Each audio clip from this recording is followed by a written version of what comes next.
Democratic progressive आजाद party की तर्जुमान सुजाता बशीर ने कहा कि जम्मू कश्मीर में रियासत का दर्जा बहाल होना चाहिए और इंतखाबात होने चाहिए। उन्होंने कहा कि वो ये बात समझने से बिल्कुल कासिर है कि हुकूमत ने आर्टिकल 370 को मनसूख करके आखिर हासिल क्या किया और उन्होंने ऐसा क्यों किया। रियासत की बहाली का अहद करते हुए काफी अरसा हो चुका है।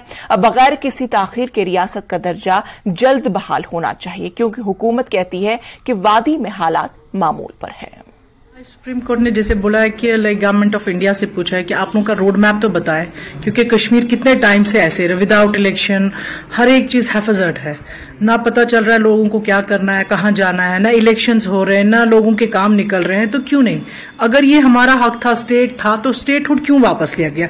आर्टिकल 370 था, तो उस पर अगर हियरिंग चल रही है तो सच है सुप्रीम कोर्ट इनसे पूछ रही है कि आप एक रोड मैप तो बताइए, और क्यों नहीं इनको वापस दिया जा रहा है। एंड जबकि होम मिनिस्टर ने बहुत बार बोला भी कि इनकी स्टेटहुड वापस दी जाएगी, तो कब, क्या ये खाली बोल रहे हैं या उनका कुछ प्लान भी है कभी करने का।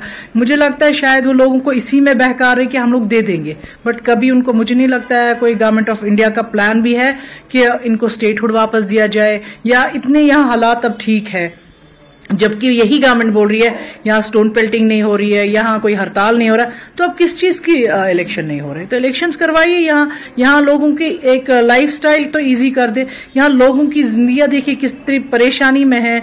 आर्टिकल हट गया, उसका कुछ नहीं पता चल रहा है, जबकि सुप्रीम कोर्ट ने बोला भी है कि जो भी पीछे हो चुका है तो ये सारा गलत हो चुका है। आर्टिकल ऐसे नहीं आप हटा सकते हैं, तो क्यों हटाया गया हमें नहीं समझ आ रहा है। और क्या इनको मिला वो हटा के, लाइक एक कश्मीरी की पहचान थी आर्टिकल 370।